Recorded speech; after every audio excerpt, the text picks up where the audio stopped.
All right. Hello, everybody. I have a very special guest here, Ashlee Vance. If you've seen on my Instagram recently, I posted a picture reading his book. I also posted a picture with me and Elon Musk. And so the book is titled Elon Musk, Tesla, SpaceX, and the Quest for a Fantastic Future. A lot of people say Elon Musk is one of the most important people alive on the planet. He's now just tied for the 100th richest man in the world, 33rd, I think, in the United States. But to me, what's better about Elon Musk personally is he's got what I call level 3 business. I mean, he's not selling sugar water or junk food. He's like selling something that's important. And you kind of, Ashlee, got the you're the first person to really get Elon Musk to agree to write a book with you, right? Yeah, that is right. I think a few people had tried along the way over the years, and Elon kind of fancied the idea of doing his own book there for a while. But yeah, I was the first one to, get him to do a whole bunch of interviews. So let's start. I always like to start with like the dessert first, start with the best part. After spending all this time and having insider access to Elon Musk, what's the standout lesson that you learned for your own life to be, to do big things? Like, was there one just takeaway that kind of the arc that encompasses everything that you learned from him? I think so. I mean, obviously, there's a whole bunch of stuff, but the kind of biggest one that stood out for me, I guess, I guess it sounds kind of simple. I would say it really succinctly, just kind of as do the most you can with your life. But I guess what I mean by that is, we're all told to kind of set priorities or goals for ourselves, and to really kind of work to achieve them. I guess until I had met someone like Elon, who really is kind of like a one of a kind, and is kind of, I'd say he's on a couple of different quests, and he's sort of decided he has to work as hard as he possibly can pretty much at all times to achieve those things. And so he's kind of like maximizing what he's after. He's narrowed down his goals, and then he's going after them with everything he's got. And just seeing that up close made me really rethink kind of how I was running my life. So it made me think really hard about exactly what my priorities are, and then to dedicate myself to them more fully. I don't think I would ever live my life kind of at the full extreme of Elon, but it pushed me in that direction. Yeah, he's pretty intense. I think he's the only guy alive that has started three companies, each worth at least $1 billion from scratch. So that's I saw a little talk. I went to my friend had this little private talk that he gave a year ago, and Elon Musk. Somebody asked him, would you do this again? And he said something to the effect of, I'd rather, put shards of glass in my eye than do exactly what I did. He said, I made 100 million plus selling PayPal, and then I invested all of it into SpaceX, Tesla, and Solar City, and I didn't have any money left. I was like borrowing rent money or living with my friend. So, can you speak a little bit on this kind of struggle? Because a lot of people become entrepreneurs as super optimists, and then you look back on it and go, wow, that wasn't quite as easy. What's Elon Musk and your take on the struggle to be an entrepreneur?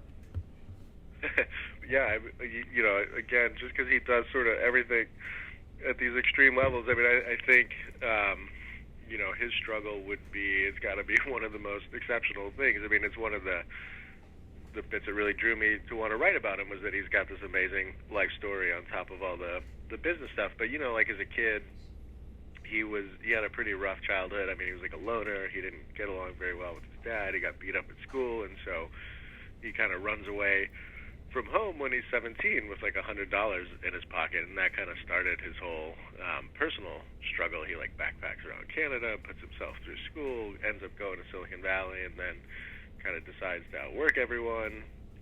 He founds this company Zip2 and then PayPal and gets kicked out of them. He's the largest shareholder and the boss, and he gets kicked out of both of them, mostly because he just couldn't get along with people. He's a little bit like Steve Jobs. Yeah, and then and he really was kind of like learning on the job, and he had to sort of to things in his personality. So he's going through the whole struggle of building a company from scratch, and then at the same time he's going through the struggle of how do I make my personality, which is this very big, forceful, intense personality, sort of fit in with other people. How do I kind of become a leader of people? And so you see him having to learn that in these like really difficult circumstances. I mean, the good thing for him was that his companies kept doing well, and he made a lot of money. And then to the point that you were talking about in his story, I mean, like in 2008, his entire life collapses on a scale that like I don't think most people will ever experience. He's got Tesla and SpaceX are both basically bankrupt, and then he's getting a divorce, and his ex-wife is blogging about the divorce in the press. And so, if you're looking for like examples, I mean, the way he basically survived that is that he just stayed super rational during all that as best as he could. I mean, he would just make these very practical decisions about kind of what can I do today to keep these companies alive, and he just kept buying himself more time doing that, and it paid off in the end. Yeah. Well, we could talk a lot about this struggle thing, but it kind of leads me to this next. When I think of Elon Musk, I think of a contradiction, because for the most part, there's that Confucius saying, the man who chases two rabbits catches none. And so there's a part of me that says, this guy, he broke the rule. Like, he focused on all this different stuff, and he's been somewhat, very successful. But then there's another part of me that goes, really, I can't remember if I read it in your book or if I read it just in an article where he said this is all part of one master plan that he's had, and the companies are related. SpaceX, Tesla, and Solar City are obviously related to human survival. We got to survive by having alternate forms of energy. We have to survive maybe by having alternate forms of living not on planet Earth. So do you think, how do you see that? Like, how does he stay focused yet do these different things and juggle these different things? A little bit like Richard Branson at Virgin. It is tricky. Yeah, so the last chapter of my book is like the unified field theory of Elon Musk. Yes. And so it goes into kind of how the companies fit in technologically together, how they fit in sort of philosophically, how they sort of like help him in these very practical ways, kind of politically and monetarily and all that. So I do think there's all this overlap. I think ultimately SpaceX is his baby, and this idea of starting a colony on Mars is like his life's purpose. I think if he had to like pick one company and pick one thing that he could do, that is what it is. As it happens, he got into electric cars because he did care about that stuff too, and he did care about solar, and so these things kind of fall in his lap, and then in this very Elon way, he goes at them full force as well. I think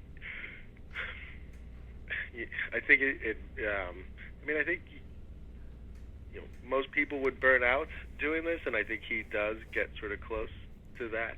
I don't know how long he can kind of sustain this, but did you see some of that where he's like, hey, I might have bitten off more than I can chew, even though he's a supercharged guy? Do you see him running right at the edge? Yeah, he's definitely running right at the edge. I don't think he would ever audibly say, I bit off more than I could chew, because I think Elon's ego is that, he could tackle anything. But we would have these dinners. I mean, he would come, and, some of them he looked fine, and then some of them it was like, it struck me as like a guy who had just run a marathon or something like that. This kind of really, these bags under your eyes and just this kind of sallow look in your face. And it was not that he had run a marathon. It was, he'd just been up for days on end. He kind of pushes himself to the very limits. You sort of have to, because neither SpaceX nor Tesla is, there's like a crisis happening at both companies all the time that he has to deal with. So he never really gets a break. Yeah, one of my mentors, Alan Nation, said, Tai, you got to make a change when the first thought that happens when you wake up is, what crisis is going to happen today? And so it sounds like Elon Musk might be able to go, what 2 crises are going to happen today? Or maybe even 3.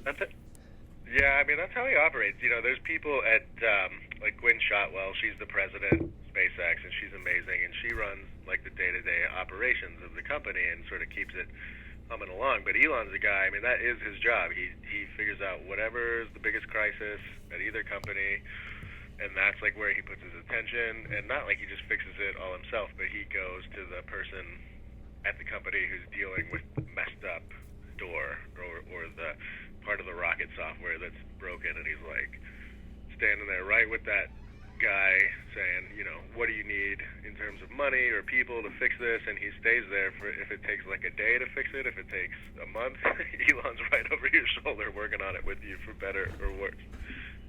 What do you think? You know, there's so many things that Elon Musk personifies that people want to have in their own life. I think one of them is not being a procrastinator and getting what you want. Like if you have a goal, I read about 75% of people at one point or another in their life will dream of starting something. Like they'll have an idea for an invention, a patent, they'll have an idea for a business. But we know that the amount of people that actually try is much lower than 75%, and the amount of people that actually succeed is even lower. So it comes down at some level at the beginning to motivation to get off your butt and actually do stuff. What do you think is the key to Elon Musk's motivation, you know? Yeah, he's a tricky one because it seems to come from a weird place. I mean, he has this, you know, like when he talks about, I want to start a colony on Mars because the human species may face some sort of threat that we don't know about, and it just makes sense to have a backup plan. Like, I think other people, okay, half the people think that's crazy, half the people are like, okay, I can kind of see that. For Interstellar. him, he feels that on like this. What's that?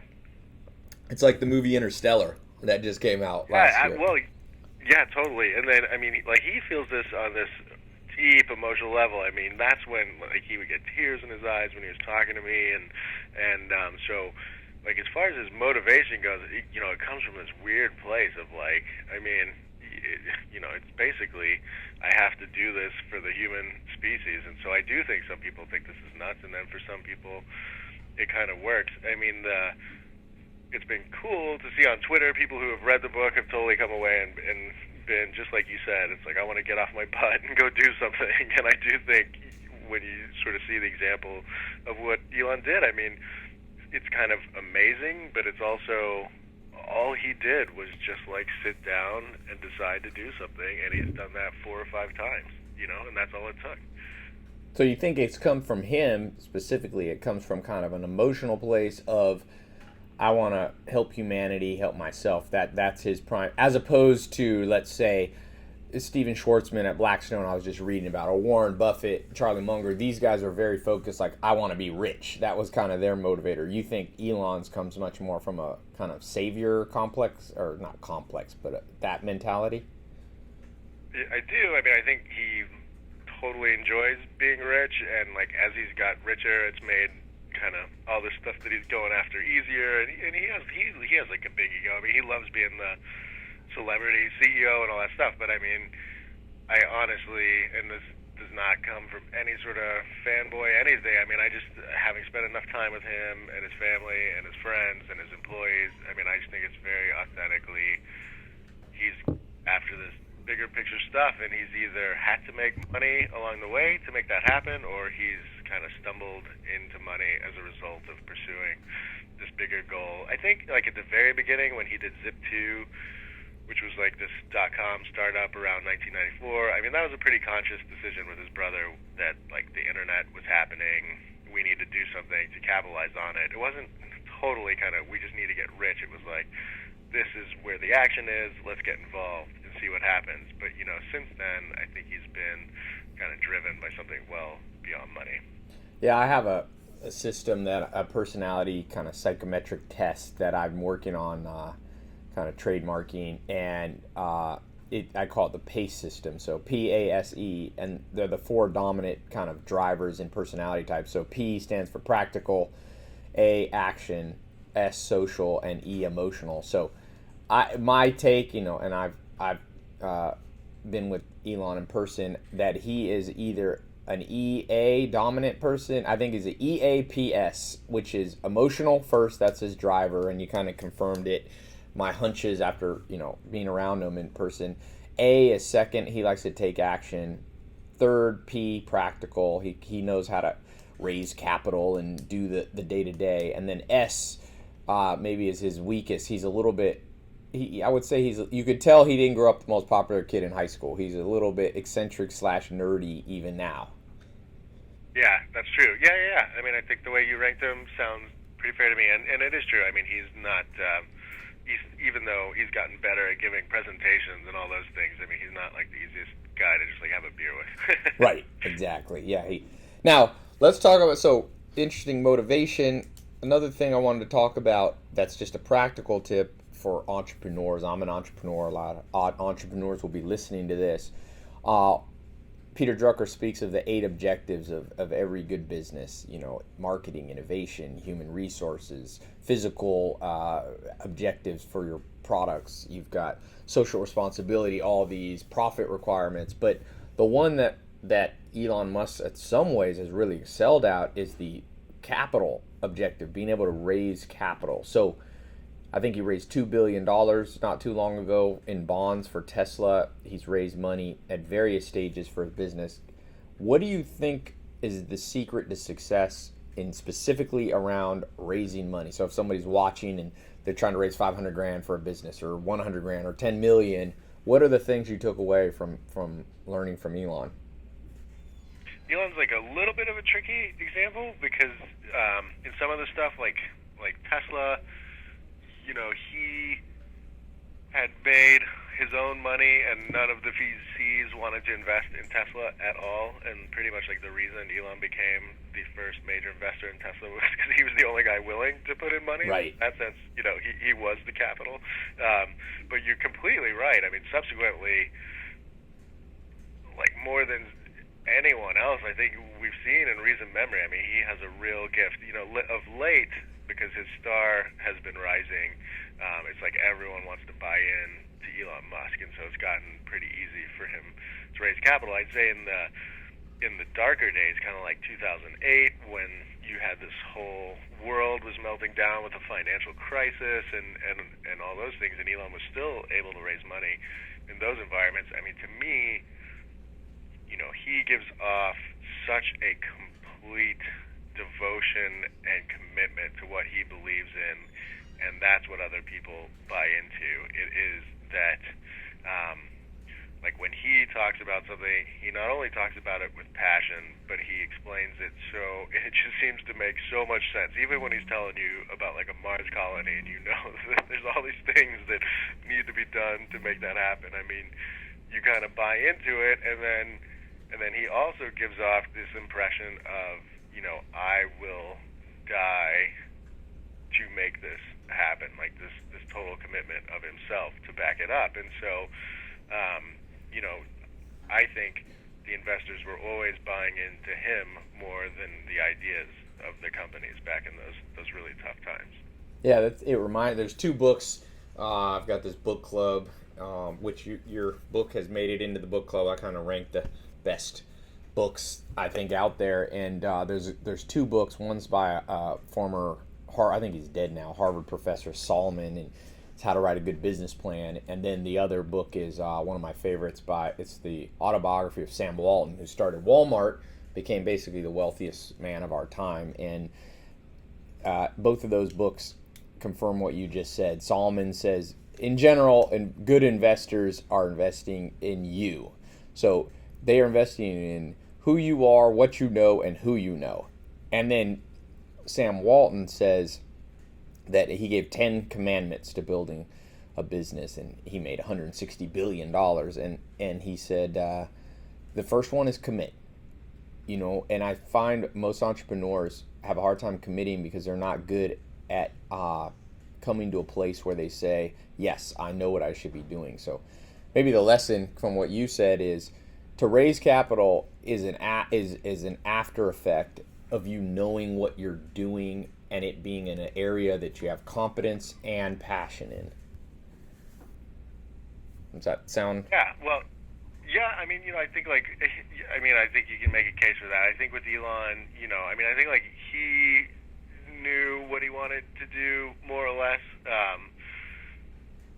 in some cases with something like SpaceX, I mean, it's kind of changed over time. He like went into that thinking, he'd be kind of like the Southwest of space, and they would just assemble things, and then from other made by other companies, and then over time he's like, no, the only way we can really get this cheap enough is if we make it all entirely ourselves, which is like a huge shift. I mean, then you've got to get all these manufacturing plants and everything. So Elon, he flies by the seat of his pants a little bit, but I mean, to your point, he's kind of got this belief that he can kind of achieve whatever he sets his mind to behind it, and he has this bigger goal that he's shooting for. And there's this guy Steve Jurvetson, who's a venture capitalist at Draper Fisher Jurvetson, and he's invested in all of Elon's companies and has probably made the most money off of Elon besides Elon. And I've talked to him. He's in the book a whole bunch. And I mean, that's completely what he says is pretty much like Elon could have come to them with just about anything, and they would invest in it just because they know he'll pull something off at the end.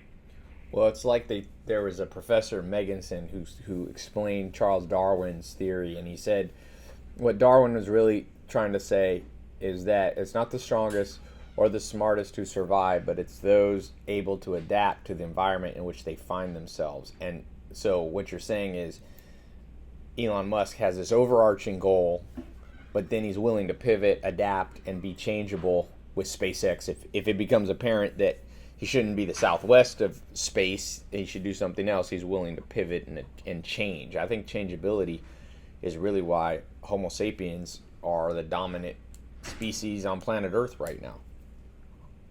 Yeah, I mean, I think he does. Like with something like Tesla, it's funny because there were moments in time where the company thought about, okay, maybe we should make a hybrid car and put in, a gas engine alongside the electric stuff to recharge. You take advantage of, like, obviously the fuel network and all that stuff when you need it in emergencies, and then Elon and the head of technology, J.B. Strobel, sat down and like, no, look, I mean, if we do that, we do a compromise. What we have to do is stick with our guns and this idea that we're going to make the best all-electric car from the ground up. So they had kind of this guiding principle that they never were willing to waver from. But bringing that to fruition required, I don't know if it's pivot is the right word, but yeah, lots of different thinking around how to solve problems and being flexible and figuring out how to make money off this thing. Now let's go here to a subject that's interesting to me whenever I meet these powerful people or interact. What's the dark side that you're like, my lesson from these dark sides of Elon Musk is I don't ever want to have this in my life, even if I could be a billionaire. They're just something I don't want.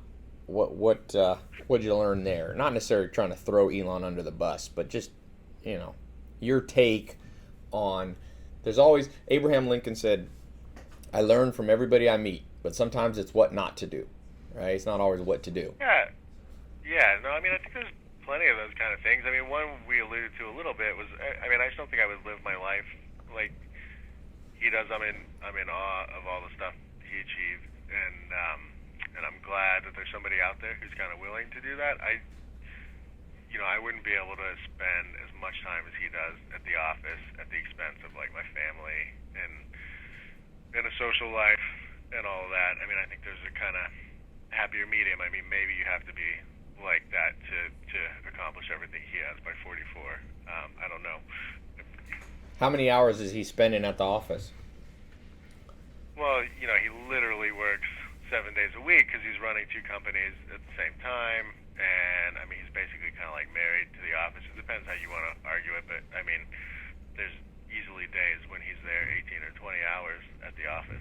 Yeah. And, there's a funny part in the book where he had just gotten divorced, and he's like, I got to start dating again, and then he looks at me and he goes, how much time do you think a woman requires a week? He's like, do you think 10 hours would be enough?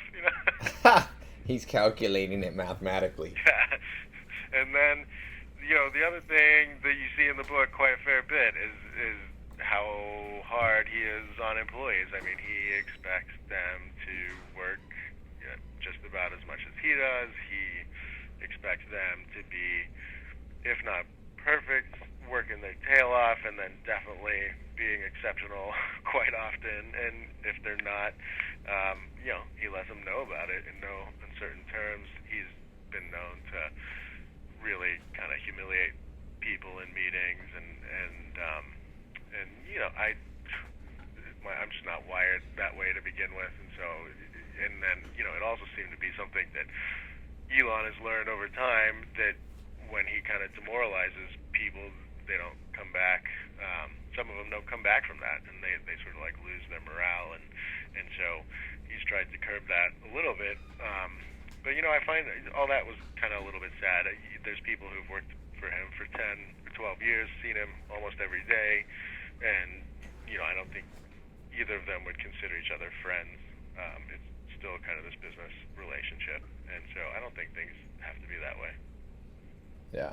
Well, it's like there's a certain drive that it takes to, like you said, by 44 have skyrocketed, and the old rule of physics that for every action there's an opposite and equal reaction. It becomes the ultimate balancing act to go, okay, I'm going to make the Southwest Airlines of space to Mars, and I'm going to have a perfectly normal dating life. If you could pull that off, you're truly the greatest genius of all time. So almost always you find, my friend, her dad was telling me that Albert Einstein used to show up at his farm when he was growing up to buy kind of like a farmer's market. And he said, my early memories of Albert Einstein are I would go up to him as a little kid and he would give me a hug or whatever, and he smelled horrible.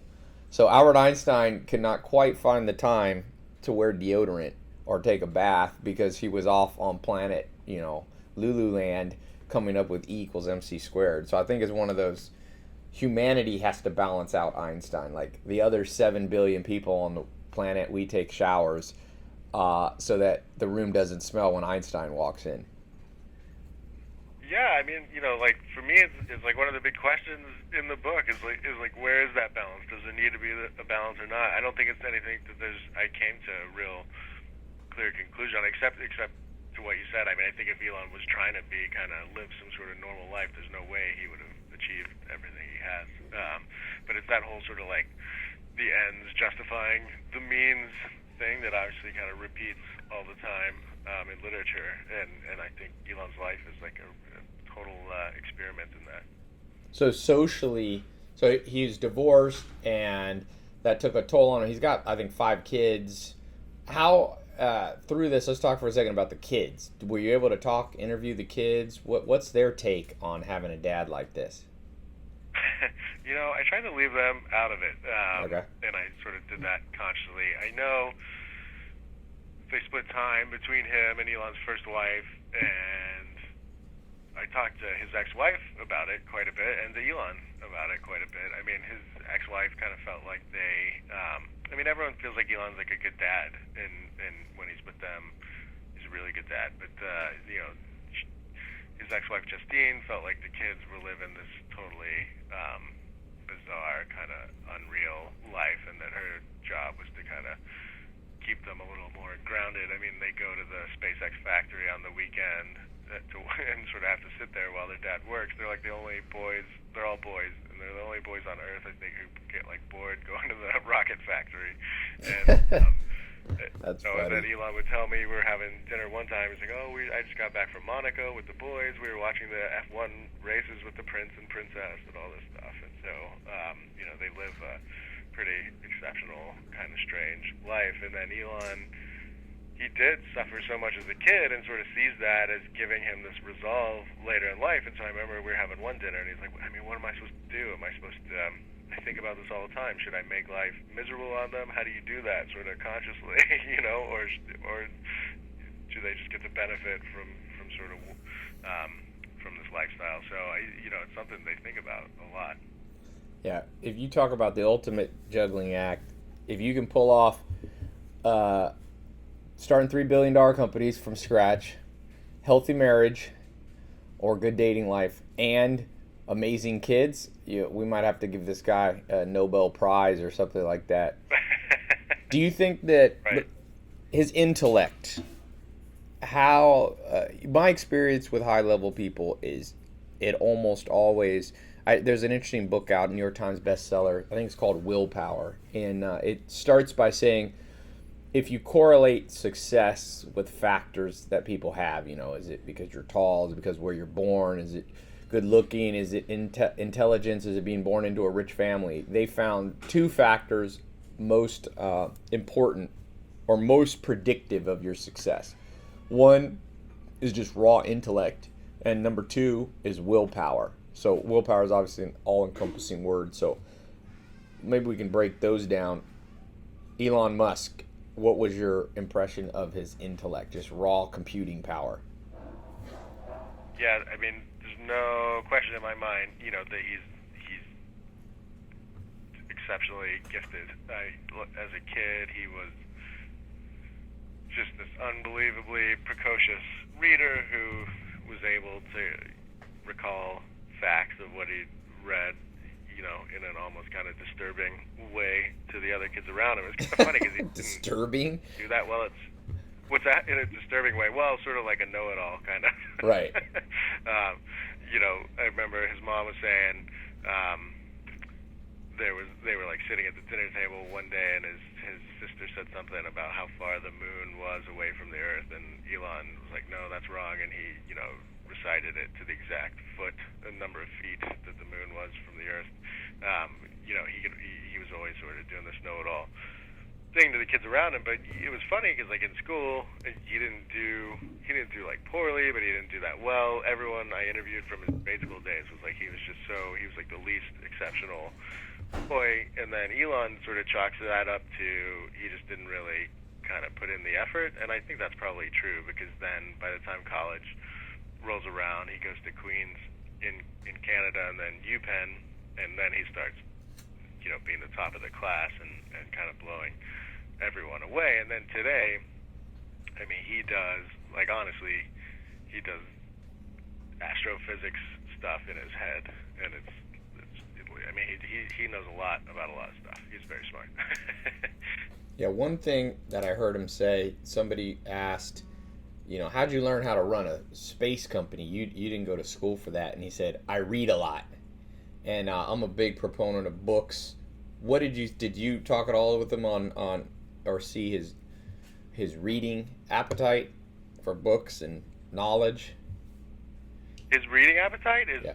like off the charts. I mean, he, like when he was a kid, he read through everything he was interested in at the local library, and then he would do the same thing at the bookstore. I mean, his brother said, he would read 1 or 2 books a day growing up. It's probably the thing he's like most famous for growing up, and that most people commented on. He would like go over for dinner at somebody's house, or their family would, and all the kids would run off and play, and Elon would always go find the owner of the house's library and just sit down on the floor and start reading. Well, that's what I tell people. I tell them I did a TEDx talk, and it's about why I read a book a day, and I always tell people in my research, almost every person, very very few exceptions, that does big things read, because reading cuts the learning curve. Because as Warren Buffett says, humans only learn from mistakes, but they don't have to be yours. So a book is a way to absorb other people's mistakes, and the reward for it is at 44, like Elon Musk, you can have done what most people wouldn't do in 4,000 years of life. So it's this learning curve cut. So that's interesting. Books. I'm glad always to hear my pet theories get confirmed by other people. So thank you for that. We didn't pre-rehearse that. Next thing. So he's got the intellect, and we alluded to this a little bit earlier, but willpower. This is still, we talk about his motivation being this wanting to save the world. Did you see like this raw, almost scary ability to just focus down and say, I will get this done? You said maybe he was willing to die for something. Can you speak on like just this raw, procrastinating, crushing willpower?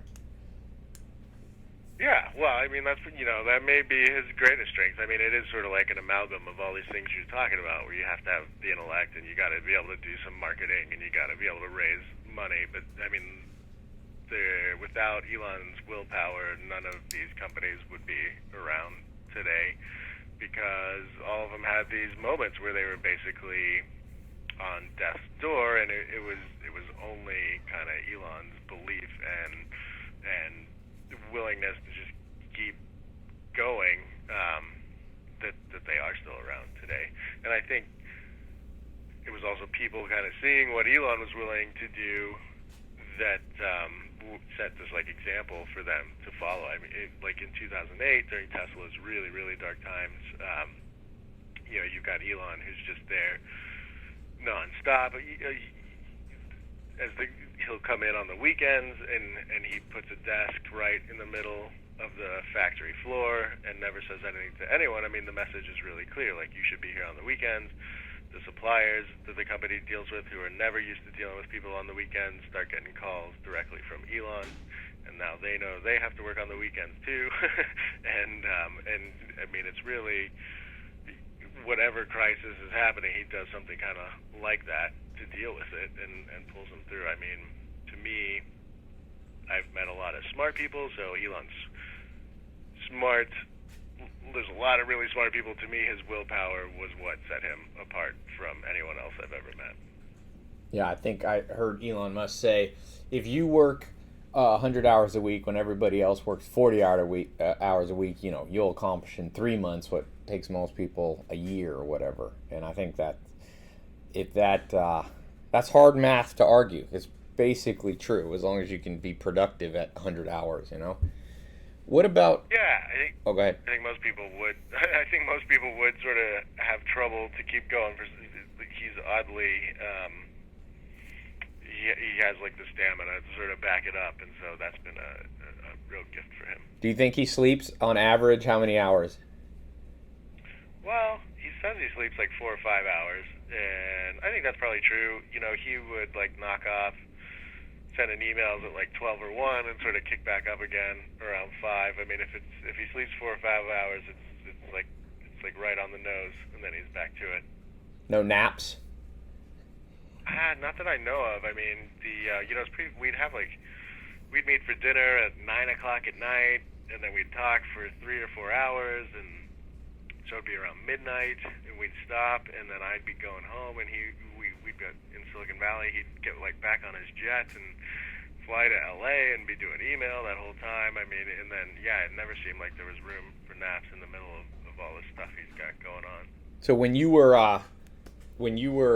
got access, by the way, if you're chiming in here, Elon Musk, I'm the book Tesla, SpaceX, and the Quest for a Fantastic Future by Ashlee Vance. Amazing book here with Ashlee Vance. And so how many hours did you end up spending with him in person to pull this book off? It was like, we had sort of like 30 hours of just face-to-face interviews, and then I would do stuff like going to Tesla and walking around the design studio with him and hanging out at the SpaceX factory. We went to like movie premieres and things like that. And so, it was quite a bit of time. I mean, some of the interviews would be like 3, 4, 5 hours long, and I was just, I was just like thrilled to sort of get that chance. What about diet and exercise? What'd you see that he does? Strong. What does he eat? What'd you say? He's got not his strong suits really. He's got people that bring him food and everything, and it's all like, okay. I mean, there's nothing. At one point, he was kind of doing like a low carb thing to try and lose weight, because he really doesn't. He goes through fits and periods where he kind of will exercise, and he exercises like super intensely and has a trainer and all that stuff. But then, I think work gets the best of him, and he tends to put on a little bit of weight during those periods. Yeah. So does he have the typical, if you're at his house, does he have the Iron Man type house? Does he have gadgets and maids and all this beautiful supermodel now that he's single? Does he live that, or is he pretty much not quite as glamorous because he's always at the office? It is pretty glamorous. He's got like a mansion in Bel Air, and I mean the stuff that he is most into is video games, and he has people that build him sort of custom video game machines that have to be water cooled and all that stuff, and he's put in like the highest speed internet into his video game room and everything. I mean, that's where he invests a fair bit of money. I would say that's like his biggest hobby. Video games. So video games, he's got that. He's got mansions. He's got the jets. He's got, obviously, when I was with him, he had a Tesla, which was no surprise. And you were talking about, what about social life in terms of, is he living the not the Hugh Hefner, but the, kind of, what's the Robert Downey Jr., Tony Stark kind of Iron Man social life?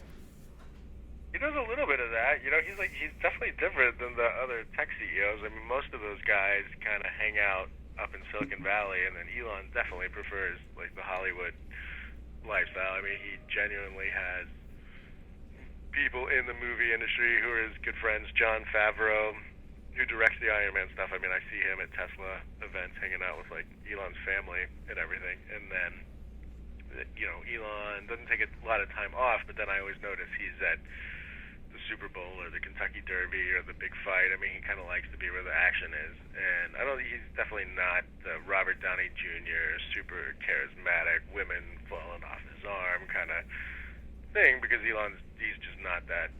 He can be charming in his way, but he's not that like total smooth operator kind of guy. But he definitely likes to be, like at the Hollywood parties and things like that.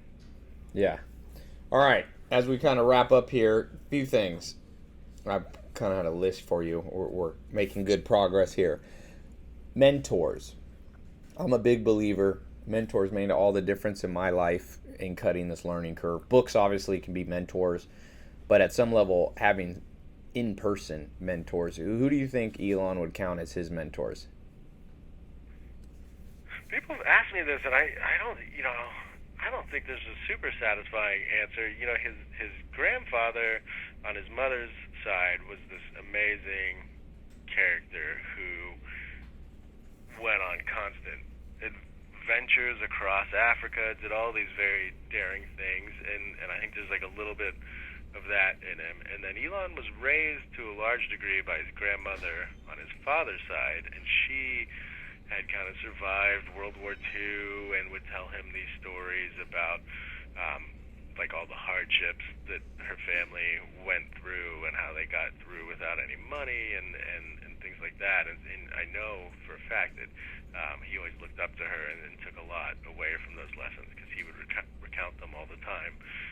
But then, like when you asked him for sort of like a specific person that he was kind of modeling himself after or taking inspiration from, I mean, he really never pulled out a very clear example along those lines. I found that pretty interesting.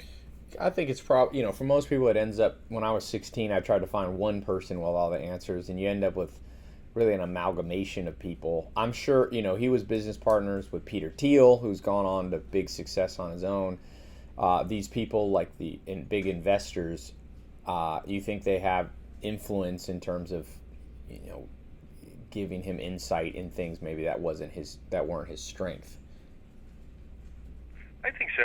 I think he had a bunch of internships. Like there was one in particular at a bank, and there was a guy there who really took him under his wing and gave Elon a chance. Elon had sort of called him out of the blue and was like this kid, 18, 19, and he's like, yeah, come in, work for me. And then he saw how smart Elon was and was really letting him do pretty advanced things at the bank. And it's actually there where Elon starts to get some of these ideas for PayPal and the company before it was called X.com. And so that guy was kind of like a mentor. I mean, Elon, you see figures like that pop up. The ones that he worked with, the investors and Peter Thiel, I mean, I think they taught Elon that he had to kind of temper his the full forcefulness of his personality a bit if he was going to be a good leader of people. Right. You must be able to win friends and influence people. So, yeah. Best story. It could be a story out of rising from the ashes in dark times. It could be a funny story, maybe even a story that you didn't put in the book. What's your favorite story as we kind of close here? I mean, the favorite long story in the book is kind of how SpaceX comes to be, and you have it's this incredible tale of 300 or 400 really young, smart engineers who the company was basically birthed on this island called Kwajalein in the Pacific, which they were kind of exiled to because no one else would let them launch rockets from their launch pads. And Is that a real country they found that had sovereign rights or something? it's an island. It's part of the Marshall Islands, and the U.S. has used it for years to test our missiles. We can Okay. sort of like blow them up out there and let them fall into the ocean. And so there was like a military presence there, and they said, okay, SpaceX, you can come fly, and so you've got these guys that live there for 2 years, and they've never really built a rocket from scratch before, and then you've got this guy in Elon who's flying out there on his jet and coming by to check everything out, and just all the adventures they went on. It was kind of like Gilligan's Island of space, of rocketry, and they would send up the rockets, and they would blow up over their head and come crashing back down to Earth. They had to build their own like dormitories and plumbing and all this stuff. So just a real adventure. And then eventually they succeed, and it's this amazing moment. And it's basically like Elon's last dollar is the rocket that succeeds, and then NASA ends up having faith in the company after that and gives them a bunch of money. And it's been this huge success story ever since. So I don't know. I think just I can only get into a little bit of it here, but I mean that grand tale of how SpaceX came to be is kind of my favorite. Yeah, it's like it's one of those triumphs of creativity meets willpower meets a little good luck. You can get those three together, you have a recipe for success. So, last question, then we'll close up here. If you had one thing to say, and it's just similar to the first question I asked you, but one like super practical thing. It can be as practical as eat broccoli. The super practical takeaway you learned from spending in-person time with Elon on his jet, in person at Hollywood premieres, from writing this book. What is that ultimate, just practical? Do this, and you're gonna live a better life. You're gonna find the good life a little bit quicker, a little bit higher quality. I guess the one thing that I took away that I've tried to employ practically is, and it is simple. I mean, it's something you hear all the time, but anyway, this is what I took away: is don't take no for an answer and believe in yourself. And I mean, I think that's a huge fundamental thing that Elon lives in his life. It's something that I employed while I was writing the book and sort of getting turned down for things, even by Because he Elon. kept turning you down, and you kept saying, "Give me another chance. Let's do this. Right?" Yeah, just perseverance. I mean, I spent 2 years interviewing hundreds of people and sort of wore Elon down through that. And when I would get down on myself, because you go through lots of ups and downs while you're researching and writing a book. I mean, I would always go back and be like, what would Elon do right now? And he would just What would Elon do? You going. wouldn't have one of those bracelets. He'd keep going, and he also, the believe in yourself thing is important too, because if you look at his life, he's had just about everybody always tell him what he was doing was either wrong or impossible, and a lot of times it's taken much, much longer and been more expensive than he thought, but he has accomplished it in the end. Okay, one quick thing. Bonus question, because I remember a bonus question I must get your opinion on here for my own sanity. The balance between focus and doing lots of stuff. What's the takeaway? Is it possible? Is it a mistake? Is it a flaw? And he's just so good he can do it? Because most entrepreneurs, all of us, we get a little distracted, do a little bit too much. Do you think there is a way to pull off this multiple stuff, or do you think at the end of the day, SpaceX is the main one, and he really wishes he could just focus on one thing?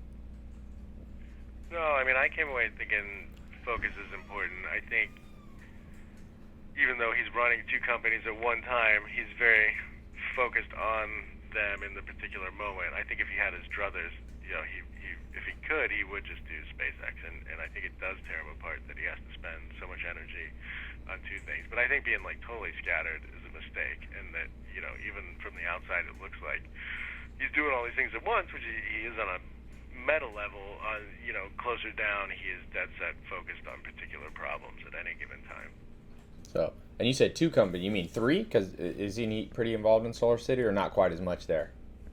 Definitely not as much. He's chairman, and his cousins run it, and he helped come up with the idea for it. But he's not. It's not at all sort of this like day-to-day struggle like it is with Tesla and SpaceX. I mean, he's much less involved with Solar City. Awesome. Well, Ashlee, thanks so much. Everybody listening, it's a definite recommendation from me without any hesitation. And you have here on the back of the book Richard Branson recommending the book. That's a pretty good recommendation. You've got Craig Venter, so you got a pretty good endorsement. So I have a hard copy of the book. Now if you go on Amazon, a lot of times you can get a hard copy for not too much more. And check out the book. It's called Elon Musk, Tesla, SpaceX, and the Quest for a Fantastic Future. Ashlee, this was awesome, and I appreciate you taking the time. Thanks so much for having me. It was a lot of fun. I appreciate it. Awesome. All right. Talk soon.